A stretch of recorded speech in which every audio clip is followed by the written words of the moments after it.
Good afternoon, everyone, and welcome to the Kids Matter webinar, supporting infants and toddlers with anxiety. It's great to see so many of you logging in and joining us, and I can see from right around Australia. So we've had lots of interest in this webinar. Nearly 1,000 of you have been interested, and we've got getting up to 300 now logging in. So thanks for joining us, and we welcome the Kids Matter, health and community professionals, and all the early childhood audiences joining us. So just before I introduce myself, I just wanted to acknowledge the traditional custodians of the land and pay our respects to the elders, past and present and future, for they hold the memories, traditions, the culture and hopes of Aboriginal and Torres Strait Islander Australians.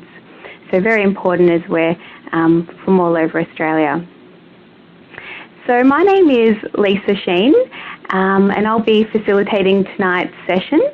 So I'm a Kids Matter Resource Development Officer, so normally behind the scenes of these webinars, but my first time facilitating tonight, which is great.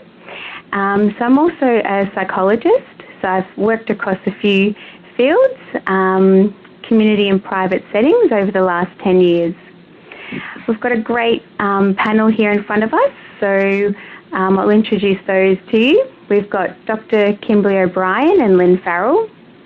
So Lynn Farrell is an early childhood educator, and she's currently an integrated services manager as well at the Infants Home. So welcome, Lynn. And we've also got Dr. Kimberly O'Brien, who's a psychologist and co-founder at the Quirky Kid Clinic. So it's great to have a wealth of knowledge and that variety of perspectives as well. You'll notice in the general chat as well, we've got a couple of people from Kids Matter helping out there. So you might notice Lynn and Nat's name popping up, and they'll monitor that general chat and answer some of your questions, and also direct you to some of the resources as well that Kids Matter have. So I'll just move on to some of the ground rules.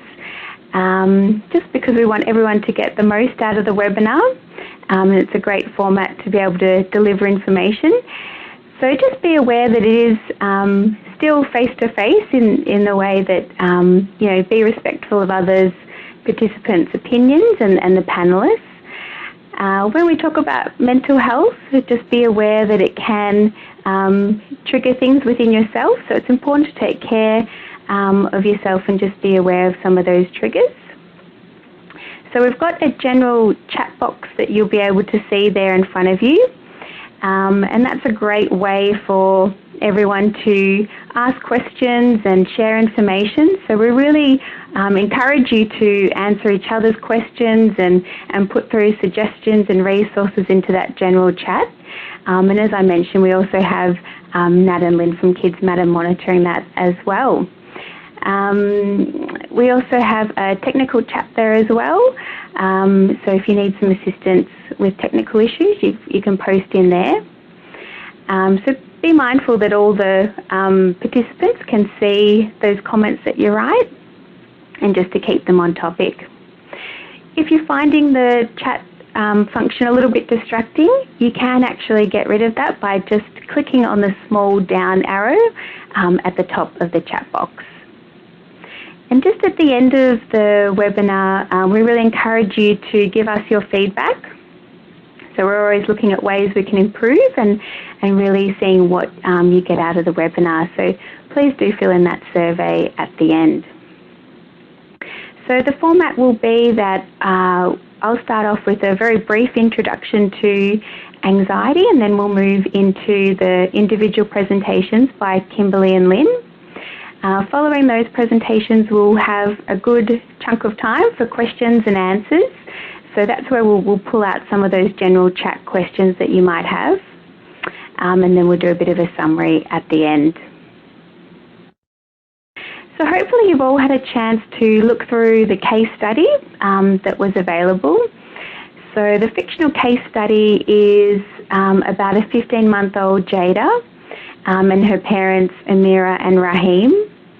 So Amira is worried about Jada She's recently started childcare, but becomes really distressed at drop-off time and doesn't settle well at all. She often refuses to eat at childcare and can cry to a point of making herself quite sick. So this is really concerning to her parents. As a young baby, Amira also notes that she would cry at loud noises and react quite strongly to minor bumps and falls. So that's just a little recap of the case study. So we hope that through tonight you'll be better equipped to recognise some of the signs of anxiety in infants and toddlers, have a better understanding of the causes of anxiety and its potential impact on infants, toddlers and their families, and be better equipped to support families, infants and toddlers with anxiety, including, very importantly, working collaboratively between services, early childhood services and health and community professionals. So the case study is just there to provoke some thought and generate some discussions. So it's quite open-ended. So we'll move into just a little bit of an introduction.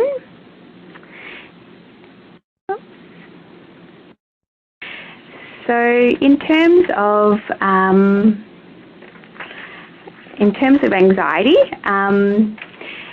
when we look at it, it's quite important to know that fearful and anxious behaviour is quite common in children, and in most cases it's quite transient and short-lived, and children learn to cope, so it can be certainly quite normal. However, we do know that some children do experience anxiety more intensely than others, and extra help might be needed when this is the case. So this is when they feel more anxious than their peers, and it stops them from participating in social activities or peer play, and just disrupts their day-to-day routine. So we know that there's different anxieties that can be particular to different stages. So babies and toddlers might fear loud noises, heights, strangers, and separations. So it can be a little bit different in their presentation to older children. So people around them might notice lots of fear and avoidance, sleep problems, stomach aches, and a strong need for reassurance. So certainly some of those difficulties and anxiety around separating is what we've seen in that case study with Jada. All right, so what we'll do now is we'll move into our individual presentations and responses to the case study. So I'll hand over firstly to Lynn, who will start with hers. Thank you, Lisa. Good afternoon, everyone, and welcome to the webinar. Yes, my name is Lynn, and I've worked with infants and toddlers for much of my professional life, and I'm very pleased to be able to speak and contribute on this topic. I'll be looking at the case study from a practitioner perspective and have actually just developed these dot points on the slide to prompt questions, discussion, and some critical thinking. So in early childhood services, we orientate, transition and settle infants and toddlers into our services on a regular basis. And as many of you can no doubt attest, the transition from home to group care is almost always a difficult process for both the child and the family. What we refer to as typical expected behaviours, responses for managing transitions and change, and being introduced to care for the first time include sides of anxiety and stress, which includes crying, clinging, and as the carer in the scenario states, all children take time to settle. However, I believe we need to be careful that we don't become complacent and therefore miss cues that are telling us everything isn't typical. I would suggest, as no doubt many of you have picked up from the case study, that there is more happening for Jada and Amira, with cues indicating atypical behaviours and high levels of stress and anxiety for both Jada and Amira. We expect that infants, toddlers and children will respond to new situations, people, places, environments with a healthy level of anxiety until they have determined that it is a safe and secure place, and once they've developed positive relationships or trusting relationships. Jada, however, is displaying a higher level of anxiety than we would expect. For example, she's crying hysterically, clinging to a mirror, thrashing about wildly. She has disrupted daily routines such as eating and sleeping. These are all powerful signs that Jada is not managing the separation and indicators of high stress levels. So how do we find out more? There are many things that can be impacting or causing the atypical response, and why it is important to ask questions to gain a deeper understanding of Jada and Amira's relationship. In the case study, Amira mentions that Jada is shy, she's sensitive to change, and she shows strong reaction to noise and everyday bumps and falls. This helps us develop a picture of Jada's disposition, and we can then modify or adapt our interactions, responses, so that they're more likely to provide a positive approach to change, to settling, and to developing trusting relationships.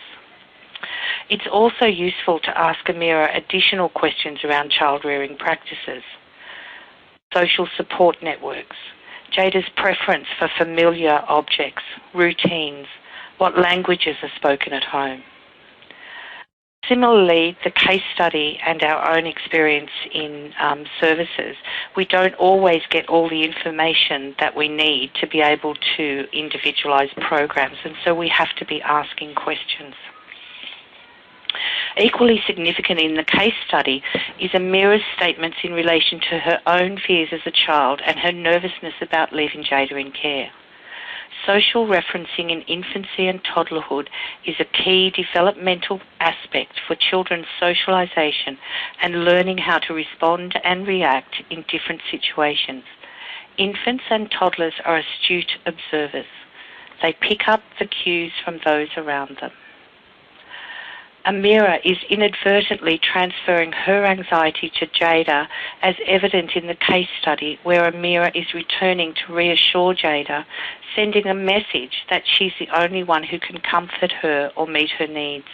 It's also evident in settling at the nighttime sleep periods, in not letting Rahim help because she can do it much more easily. I would imagine, due to her own anxiety, that Amira's heart rate could be elevated. She may feel hot and clammy. Her body can be quite tense, and Jada can be feeling all of this. Interactions and connections between Jada and Amira are, to some extent, prohibiting positive separation, and they need to be identified and strategies developed to help reduce or eliminate. So how can we support Jada and Amira? We need to view each settling process as unique to that child and family.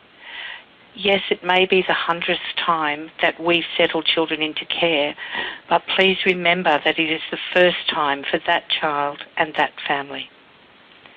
Jada is not responding in a typical way, so we need to gather additional information to tailor an individualised program for her and for Amira that is also inclusive of Rahim.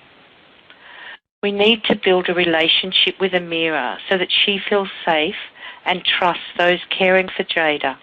This will help in the social referencing process.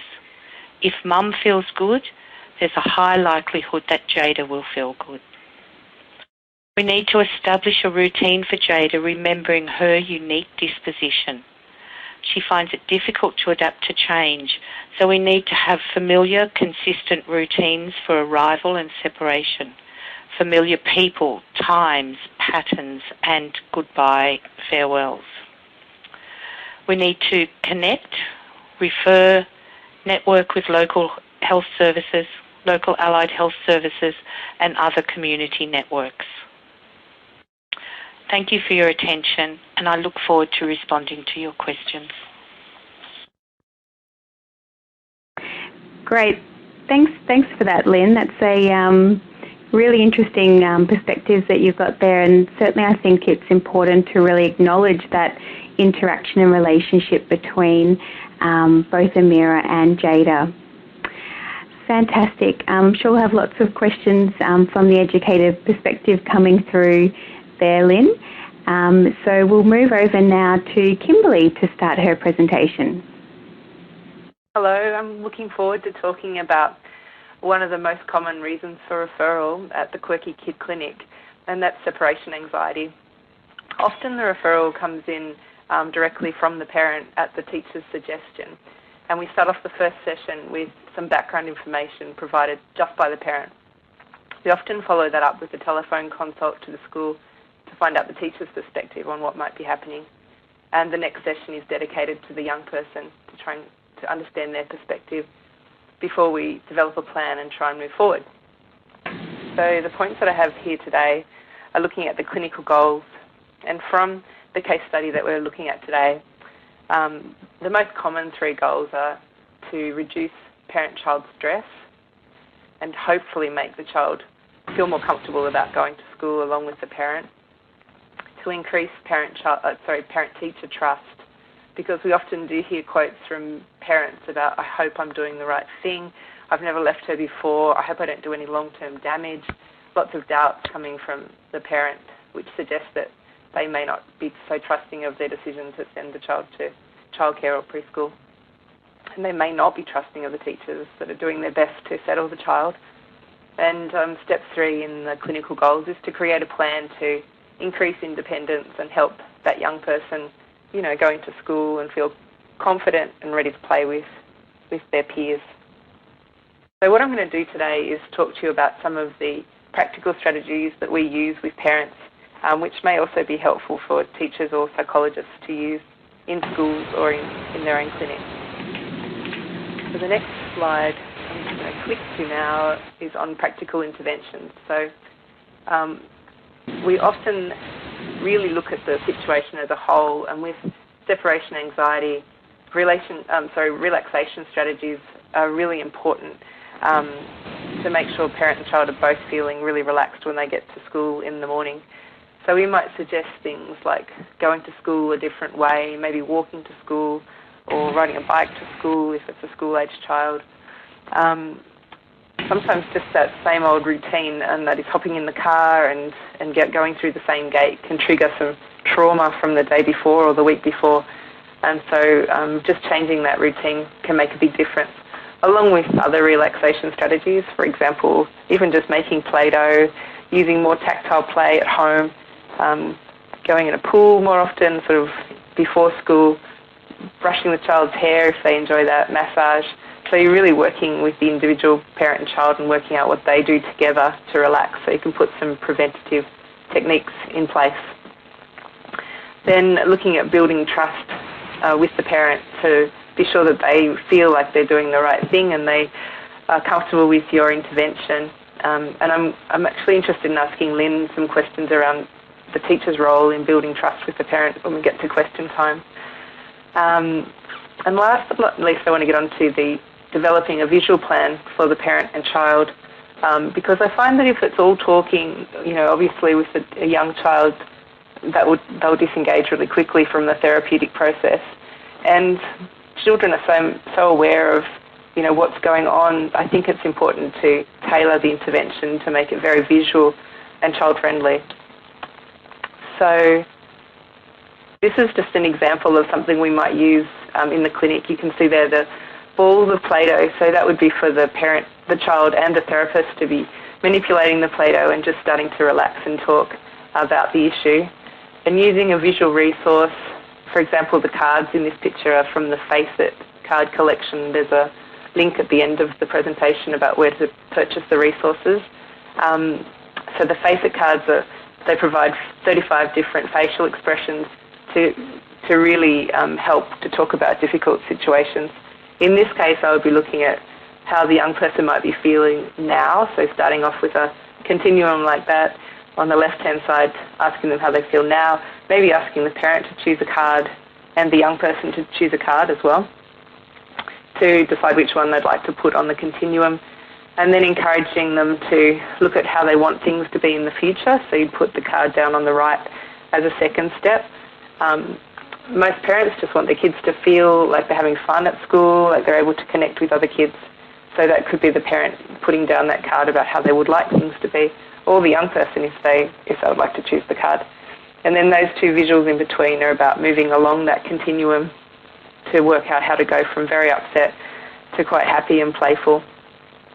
And the points along the bottom are where we start to put some suggestions in place which will help with that process. I'll just throw you to another example now. And this is another way of working visually with young people to do a bird's eye view of the context. So if it's a school-based issue, I often use this technique. I'll ask the young person to draw the school, but in this case with a toddler, I would ask the parent to draw a picture of the school with the child alongside them. So they might draw, this is the car park and this is the pathway, this is the gate where we go in every day. I'll take them through, the standard routine for drop-off. So the teacher might stand in the door. I'll ask them questions about where they put their bag and their lunch boxes, where the fridge is. So you're orientating the child to the context before you start to talk about the issue. And then they might tell me where the other kids are standing.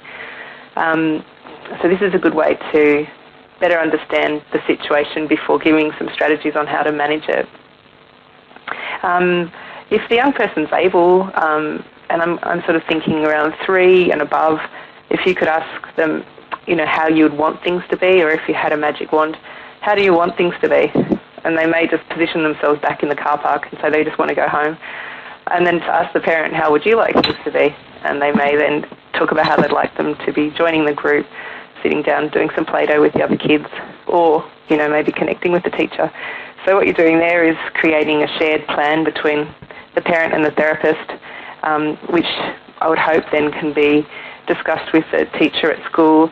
It could also be done in the, maybe in the staff room at school to talk about, this is where we're up to now, how would you like things to be? So that everybody's on the same page and moving forward, and the parent feels empowered that they have had a say and that there's been a level of negotiation about where they're moving and why that's happening at that particular pace. This last one is just a little bit around, the importance of an individualized plan. So I find with separation anxiety, some kids will adapt to the school setting really quickly. Others could take up to 13 weeks or even longer. So it's difficult to set a time frame. That's why point 2 is to set a generous time frame, because putting pressure on the young person or the parent to, sort this out quickly is only going to increase their level of anxiety. I think it's also really important to adhere to the plan. So, for example, if the teacher, the parent, and the psychologist have developed a great, plan moving forward, and I can talk in more detail about that perhaps in the Q&A, it's important to stick to it rather than to have a parent maybe pull back and say, I'm not comfortable with this, let's change something. Stick to the plan until a regular meeting point, so you're back together maybe a week later to say, how's it been going? If the young person's really not, comfortable with one particular part of the plan, then together the teacher, the psychologist and the parent could talk about maybe finding a different, way to manoeuvre around that particular issue, because there's no just one set way, as I said, of working it. It might just be that so one small detail can make a big difference. And then step 5, and the last of my points, is just to normalise this issue, with the parent and as the teacher or as the psychologist to model calm, because these are all just normal human reactions, and we can calmly work through the issues and resolve them together. So thank you so much for listening, and now over to you, Lisa Sheen. Great, thanks, Kimberly. Some really fantastic points there, and I think it is really important to think about the age group and being younger toddlers and what sort of things work therapeutically for them versus older children, and certainly some of those play-based techniques are fantastic. So I know you've got some questions to ask each other, but first we might just start with you, Kimberly. You talked about relaxation, and that was of quite a lot of interest to the audience. Can you talk a little bit more about tips for relaxation? Yeah, I find in the clinic setting, the Play-Doh has been a real hit with parents and children. I think the bigger the piece of Play-Doh, often the more relaxed they'll become. So knowing a really good Play-Doh recipe, I think has made a big difference to our clinic, and we make Play-Doh, regularly, weekly, if not weekly, then we'll do it fortnightly. I can send Lisa a good recipe if anyone would like a recipe for Play-Doh. I'm happy to talk about that, whether it's via email or through Lisa. Besides Play-Doh, although I guess the benefits of Play-Doh is that when you're actually making it together, I use warm water. It's safe. It's not on a pot on the stove. And so just that warmth of the Play-Doh when you're making it is just really quite calming.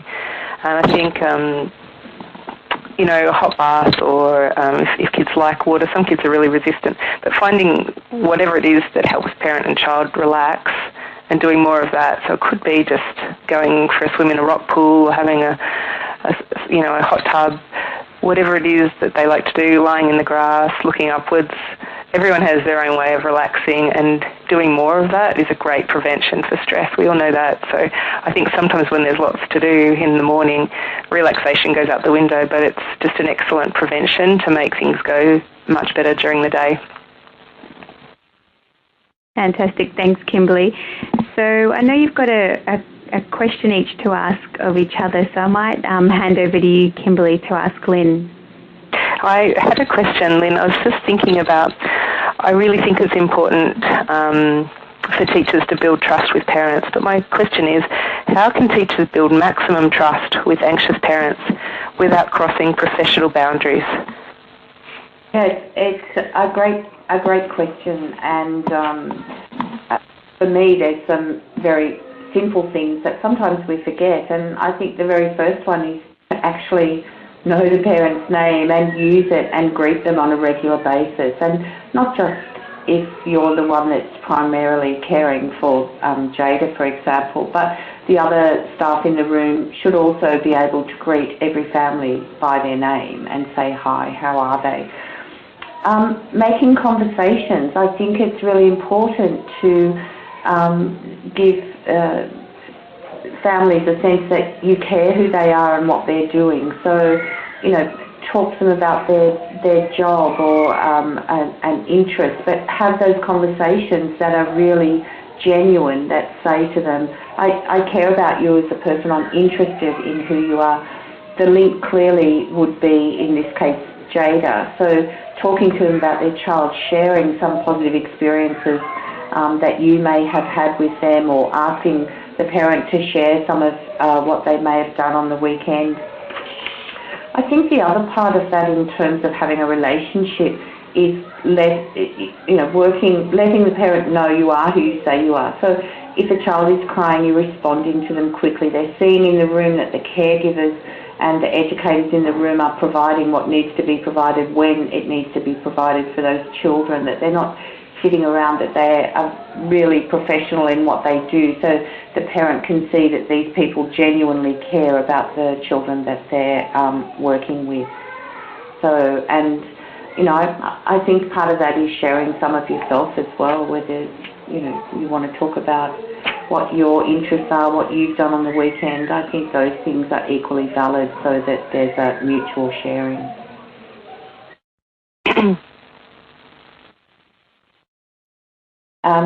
And Kimberly, I have a question for you as well. Mm-hmm. I was just wondering, in terms of working very closely with the family in this situation, what additional information could educators be collecting from the mother to help them settle the child and improve the transition into care? I think it's always important to have consistency between home and school. So it would be really important to find out how they settle the child at home. I'm thinking most teachers would do that to better understand, how to meet the child's needs, maybe to find out about if they have a comfort toy or if they listen to music to settle at home, whether they prefer to go outdoors or indoors. I think it's great to have a calm down spot at home, and we often recommend having a hammock or a closed-in single-point swing, similar to the ones you've got at IKEA, to really desensitise if there's lots of background noise and lots of things going on. It's nice to be able to tuck yourself into a spot that moves. So that might be something that parents use at home, and to find out what they do and then how you can do similar things at school, I think would be very useful. Bringing along a comfort toy, I think most schools would encourage that, especially to help kids settle at bedtime. So yeah, just really trying to follow a similar routine, and if you feel that some of the ideas that the parents bring forward wouldn't be possible to do at school, then maybe to suggest that they could do less of that if they're, willing, so that it does feel consistent between home and school. Great, thanks Kimberly. So we've got lots of questions coming through the general chat at the moment, so keep them coming through. An interesting one we've had is a couple of people saying that in some societies children do not leave their parents until they're older, and one notes that they know of a child who has had severe separation anxiety at Jada's age but didn't attend childcare, and then by the age of 4 she was able to attend pre-prep with no issues at all, and she's now a teenager and brimming with confidence. Just over to the panel, are we expecting too much of some children at such a young age? Lynn, do you want to answer that, or shall I go for it? No, I'm happy to respond to that. I don't believe so. I think that, again, every child is individual, every family is individual. They have different ways of managing a range of different situations. I think, though, if a child is highly distressed during the separation, that we do need to respond to that regardless, because the child, clearly it's not healthy to have those high levels of distress consistently in terms of the cortisol levels that are going through the child's brain, development. So I think we need to respond. However, in that situation, the family may well decide not to place the child in childcare, and I think, again, that's an individual choice, and if that's the decision the family makes, we need to respect that. Thanks, Lynn. Kimberly, did you have anything you wanted to add to that one? Yeah, I agree. It is an individual choice, and I think sometimes when kids are entering, daycare at a very young age, from age 6 weeks or older, I'm sure it is really difficult for the parents, and it's so important to empathise with them during that difficult period. The question sort of sounded like it, for some kids, it just doesn't come naturally to separate from a parent before the age of 4 years, perhaps. And if we didn't force kids to separate, maybe they would just transition to school comfortably and then grow up to be really confident adolescents. I just think that's a luxury that not all families have, and so we just need to be there to meet the needs of, families in all different circumstances. Thanks, Kimberly. And on that note, Lynn, I know many of the educators are, asking for, what the best advice is on best practice for that transition or drop-off at childcare, particularly when there's quite a number of children starting at once at the beginning of the year. Are there some things that are quite important to put into those procedures at the start of the year? Absolutely. I think they need to be planned for from when they're starting at the beginning of the year, or if individual children are starting mid-year, whenever they may do. I think they need to be staggered. The reality is, if you've got a infant program with 5 children, 8 children under the age of 2, they can't all start on the same day. You don't have the staff to meet their needs, so you need to stagger enrolments so that you can give the children what they need as they're starting, have the families.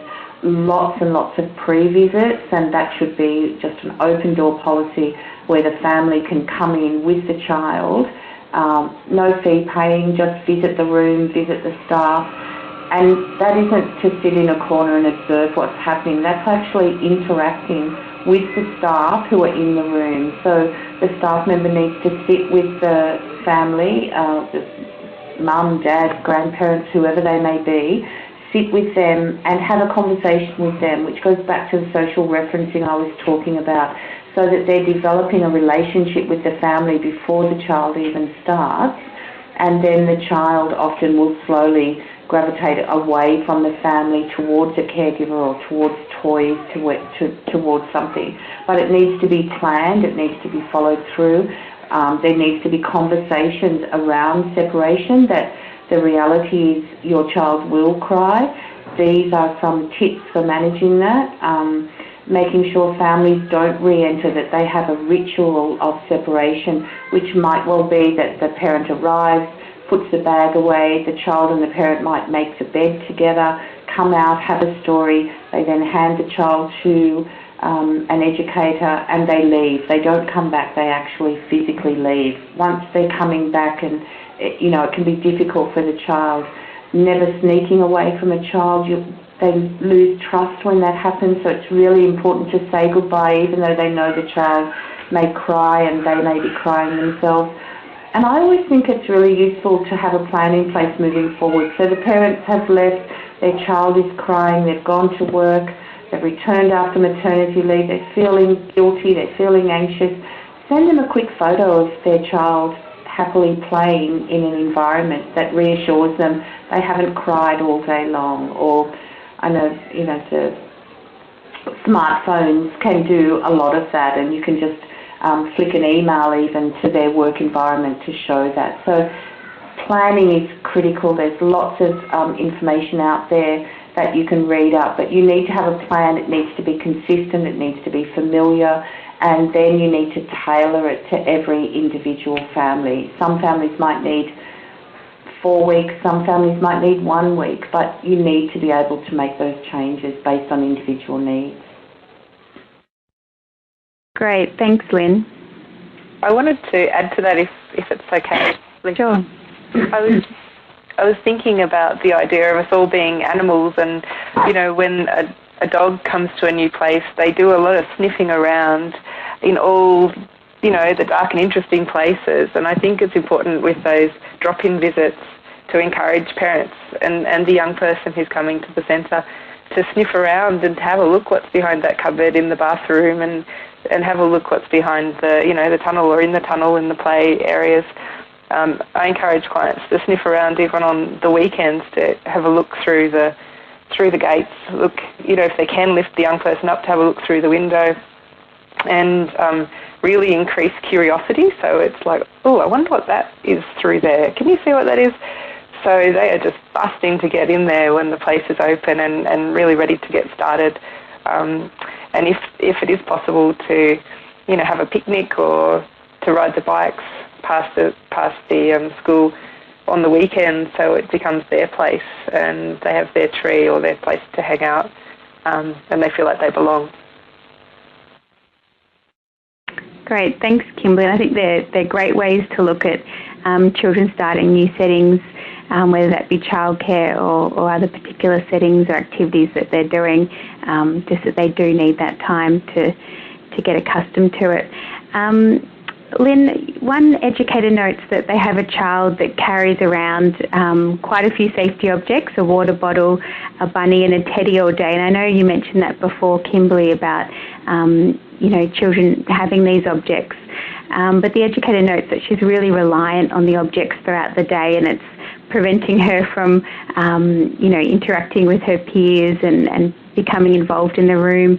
And she wants to know how she can support this child out of that reliance on those objects. What would you say about the use of those? I think it's very important to be respectful of the individual child. And so it's very important to be respectful of the child's need to have that sense of security around them. Is it possible to put them in a disposable shopping bag that she can carry them, so that she at least has one hand free if there's several of them? Can she put one in one place, where she's resting, another one at the lunch table?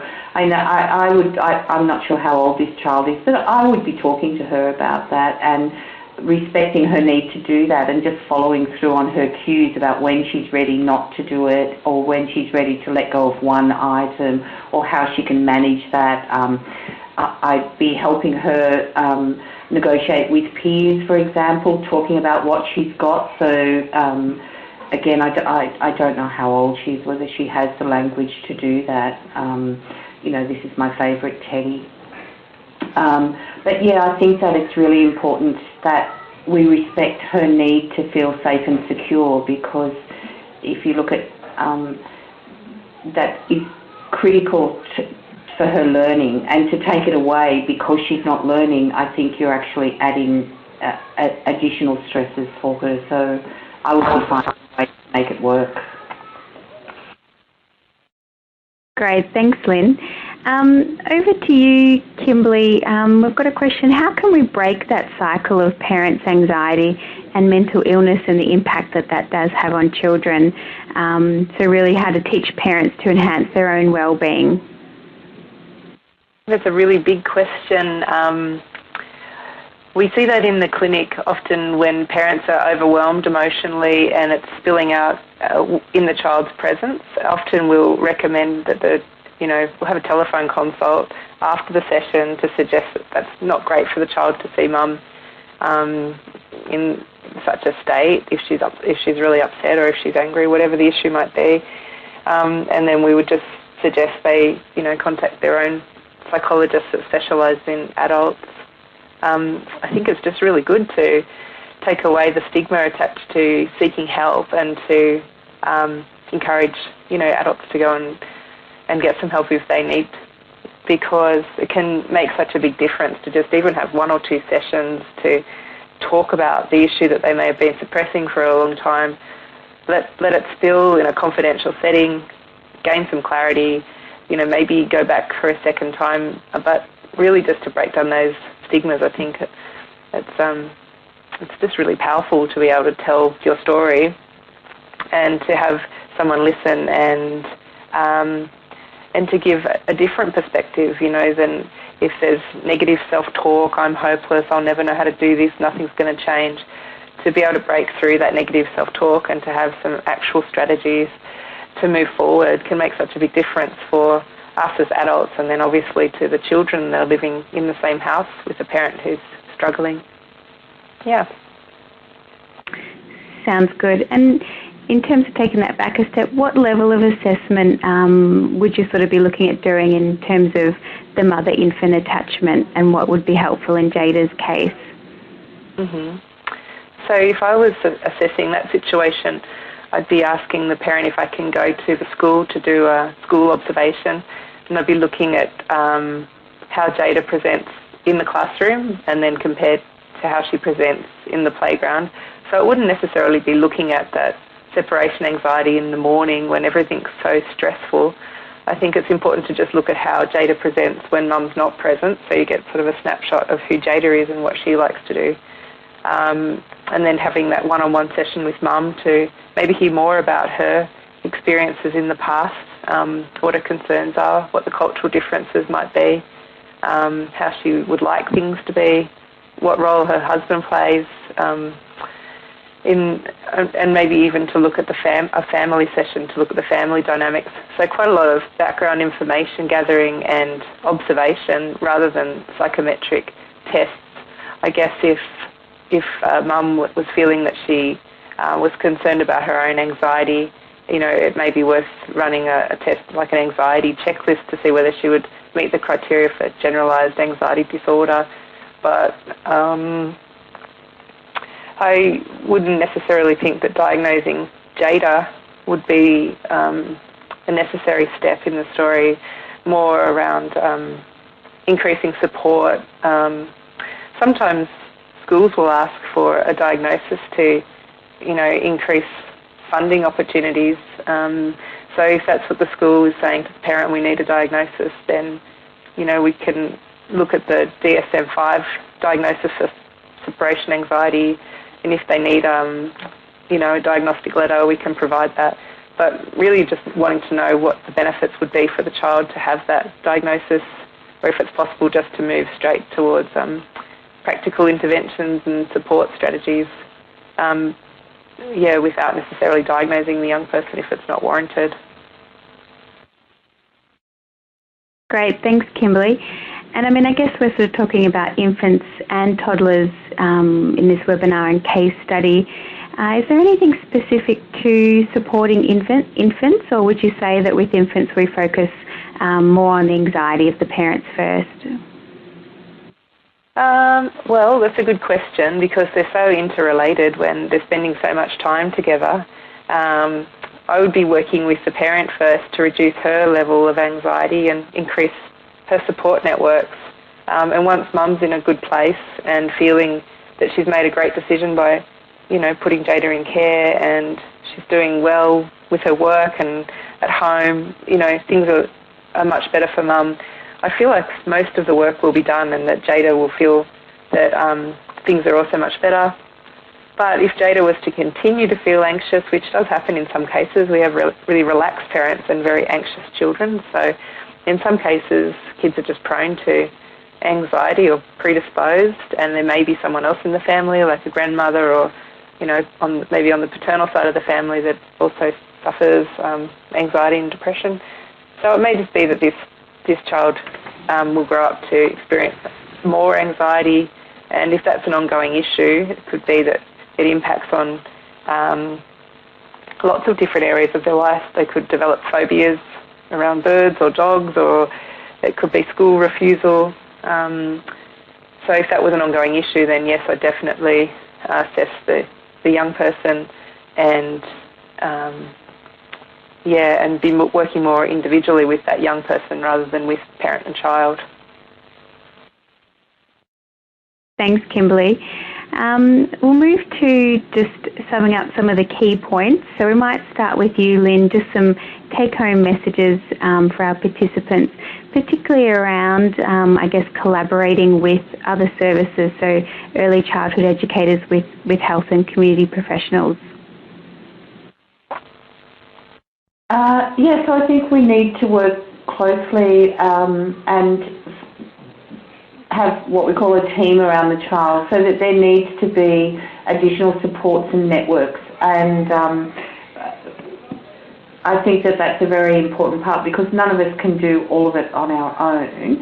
And in this particular case study, there were some family issues that needed some family support for that as an early childhood service you cannot do on your own. So you need to tap into what resources are there and help the child and the family access them. You then need to have open communication with them and meetings so that you know what's happening and why it's happening, and have an input into that as well, because clearly you know the child and family as well. So it's not just in isolation, it's not just anything that's happening over here. It needs to be meaningful and contextual if we're going to help children settle into service or deal with some of their anxiety, so that there's consistency, because I think that's critical in situations like this where children aren't settling, that there's consistency from everyone that's working with the child. Thanks, Lynn. Some important points there. We'll just move over to you, Kimberly. Any sort of take-home messages or key points that you'd like to say? I was just reading, actually, in the general chat, someone was recommending a good anxiety checklist. The Spence Preschool Anxiety Scale is good, says one participant, and we also use the child behaviour checklist. But speak to your psychologist about different psychometric tests if that's something that you think would be important to proceed with. But I think that testing is really something a long way down the track. There's so many things that parents and teachers can do before getting to the point of even referring to a psychologist. So becoming super familiar with the environment and building those special relationships between parents and teacher, and having those family opportunities to go to the centre, and siblings become more familiar with other kids and parents become familiar with other parents. I think those are the things that need to be put into place before seeking external support. But psychologists are great at having case conferences at the school to pull together, the best way forward with parents and teachers, all looking at what the issues they are, what the issues that they see, and then helping to prioritise what the issues might be, and then finding a consistent approach of moving forward just one step at a time so that we can all be on the same page. I just find that case conferences shine a spotlight on the young person and the issue, and everyone feels quite empowered afterwards. Generally, it's a great way to create change and to move things forward because everyone takes some responsibility and wants to be actively involved in finding a solution. And then by meeting back again in 4 to 6 weeks, we can all talk about what we've done and how the situation has improved, or if we need to change direction and do something slightly different. So I think that's a really important thing to consider as maybe sort of after putting the other things in place as the next step before moving on to a diagnostic assessment. Great, thanks Kimberly and Lynn. So some really key points there and some great things to consider around a team approach and consistency and working together. Okay, so just to tell you a little bit more about Kids Matter, which I'm sure you're all becoming well aware of. Kids Matter is an Australian mental health and wellbeing initiative. So it's set in primary schools and early childhood education and care services. And as we sort of talked about in the webinar, it is unique because it really brings together all the most important people in a child's life. So if you go onto the Kids Matter webinar, you'll see lots of resources for schools, early childhood settings, families, so all sorts of information sheets and videos. So lots of different tools and resources that all those people can use. So research clearly shows that children who are mentally healthy are better able to meet life's challenges, and they're also better learners and stronger relationships. And as we know, good mental health in childhood lays the foundation for the future, and it's certainly never too early for families to start supporting the mental health of children. So there's some of the links there. You can go onto the Kids Matter website and take a look. So as I mentioned, lots of different resources for those various settings to look at. So we wanted to say thank you for your participation tonight. It's great to see so much interest and discussion in the general chat. It's great to start that conversation. I'm sure there's plenty of answers there, plenty of other questions that you may have. So we'd like to encourage you to complete the exit survey before you log out. It should pop up on your screen after this session closes, and you'll receive your certificates for the webinar within the next couple of weeks. Each participant will also be notified in the next working days when the recording and those supporting resources with the webinar will be available online. Just to let you know, we do have another webinar coming up as well. The webinar will be called Managing Children's Aggressive Behaviours in Primary Schools. So certainly great for all our health and community audience.